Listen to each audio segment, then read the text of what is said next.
এটা খুবই একটা ন্যাক্কারজনক কাজ হয়েছে। উনি যদি মানে এই আন্দোলনে না থেকে থাকে না, তারপরে যদি এটা বলেন, এখন কেউ যদি সিজিআইকে যে বলেন যে আমি সমন্বয়ক ছিলাম, হ্যাঁ, সেক্ষেত্রে আমাদের থেকে তো ওভারসাইটের আসলে তেমন কিছু নাই।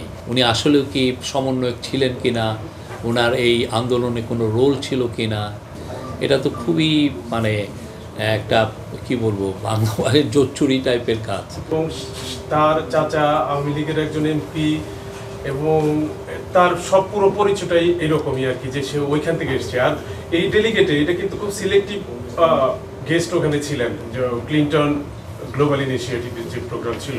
তো এটা মানে কিভাবে সম্ভব? এটা কোনো মানে এটা কি খুবই নিরাপত্তা জনিত কোনো প্রশ্ন আসেনি যে এটা কিভাবে সম্ভব? এটা তার কার্ড কিন্তু সব ধরনের কার্ডই ঝুলানো ছিল, যে কার্ডগুলো লাগে ওখানে যাওয়ার জন্য। এখন কেউ যদি সিজিআইকে যে বলেন যে আমি সমন্বয়ক ছিলাম, হ্যাঁ, সেক্ষেত্রে আমাদের থেকে তো ওভারসাইটের আসলে তেমন কিছু নাই। এটা সিজিআইয়ের বিষয়। এটা খুবই একটা ন্যাক্কারজনক কাজ হয়েছে। উনি যদি মানে এই আন্দোলনে না থেকে থাকে না, তারপরে যদি এটা বলেন, এটা তো খুবই মানে একটা কি বলবো বাংলাদেশের জোচ্চুরি টাইপের কাজ।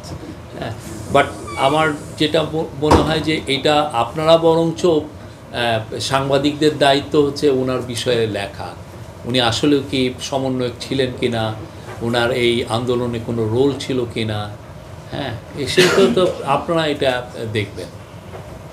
সেটা ঠিক আছে, এটা প্রশ্ন না, বাট আমি মনে করি উনি সমন্বয়ক যদি হয়েও থাকেন, স্যার যেহেতু দুজনকে ডেকেছেন, দুজনই যাবেন, ওনাকে তো ডাকেনি, তাই না? সেটাও তো একটা অন্যায় কি। যাই হোক, স্যার ওই সময় যেটা দিয়েছে যে এইখানে যারা আন্দোলন করে তাকে ডেকেছেন। এখন সে যদি উঠে যায়, এখন আপনার এই পুরো বিষয়টাই তো মানে মিস্টার মাহফুজ ব্যাখ্যা করেছে তার স্ট্যাটাস।